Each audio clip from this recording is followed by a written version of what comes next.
Le confin des contes de Noël. Avec France Bleu Lorraine. Les maréchaux d'Empire. Tout ce que je vais vous dire maintenant est vrai et restera vrai tant qu'il vous plaira d'y croire. Napoléon Ier avait 26 maréchaux d'Empire, mais seuls 4 d'entre eux avaient des pouvoirs extraordinaires. Le maréchal Kellermann, un gars de l'Est au poitrail démesuré couvert de médailles, avait un souffle incroyable. Lorsqu'il se mettait à vitupérer, on en prenait pour son grade. Mieux valait alors avoir les oreilles bouchées. Certains racontent qu'il était capable de coucher une forêt rien qu'en soufflant dessus. Le maréchal serrurier, au physique fin et élancé, bénéficiait d'un sens de l'orientation hors du commun. On le chargeait de conduire des bataillons par n'importe quel temps, dans la neige et dans le brouillard, jusqu'en Pologne et en Russie. Parfois on le croyait perdu, mais on voyait alors le maréchal serrurier s'arrêter comme un chien de chasse, humer l'air et repartir dans la bonne direction. Le maréchal Pérignon avait un don que d'aucuns appelaient le don Pérignon. C'était celui de trouver de l'eau. Il se servait des baïonnettes des soldats comme de baguettes de sourcier et remontait les rues souterrains jusqu'à repérer la source. Jamais personne n'avait connu la soif en présence du maréchal Pérignon. Le maréchal Lefebvre, et c'est là son malheur, n'avait qu'un pouvoir mineur. C'était celui d'avoir tout le temps les pieds froids. L'été, il s'en trouvait fort aise, car ses pieds faisaient comme de la glace dans la braise, mais l'hiver, il souffrait de terribles engelures et frôlait régulièrement l'amputation des orteils. Un souffle incroyable, un sens de l'orientation hors du commun, de l'eau en abondance et, des pieds froids. Voilà les 4 pouvoirs des maréchaux dont Napoléon usait à chaque bataille, d'Austerlitz à Iéna. Certes, une armée compte dans ses rangs des maréchaux, mais aussi et surtout des soldats. On surnommait ceux de Napoléon les grognards. En effet, ceux-ci grognaient sans arrêt en raison du versement irrégulier de leurs soldes et surtout parce qu'ils avaient tout le temps faim.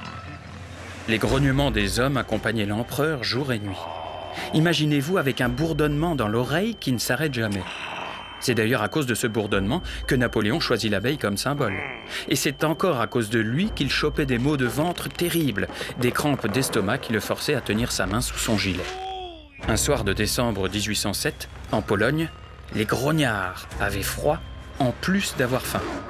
Car un idiot avait oublié d'attacher les chevaux qui tiraient la charrette avec le petit bois dessus.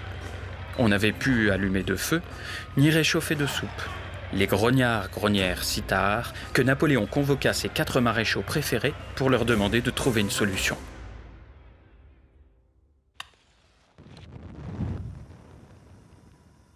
Je peux raviver un feu grâce à mon souffle, mais sans bois, pas de feu, s'exclama Kellermann. C'est de l'eau que je trouve, pas de la braise, déplora Pérignon. J'ai froid aux pieds, conclut Lefebvre. Le maréchal serrurier, qui n'avait pas encore parlé, regarda l'empereur et le fit se tordre de douleur. Il sortit un petit carnet dont il se servait comme agenda de sa poche et vérifia la date.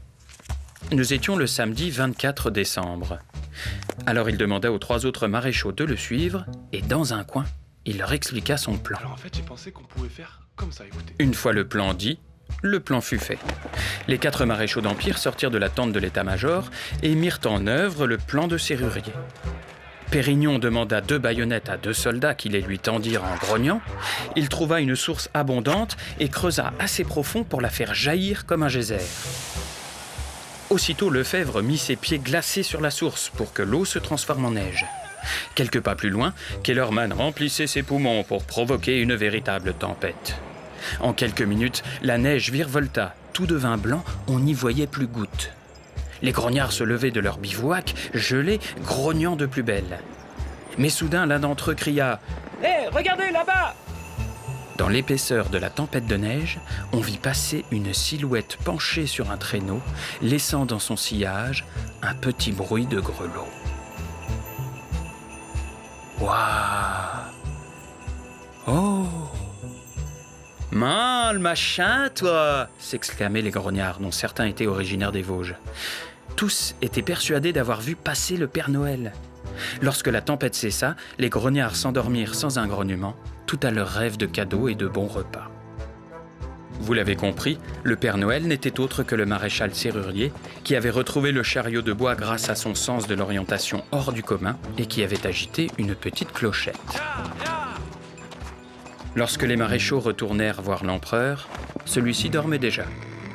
Il avait l'air apaisé et sa main avait lâché son estomac. Voilà donc le Noël des soldats, pensa Lefebvre. Ils se bercent d'illusions, ignorant que dans les conquêtes pour lesquelles ils bataillent, les cadeaux reviennent toujours à l'empereur. Le confin des contes de Noël. Avec France Bleu Lorraine.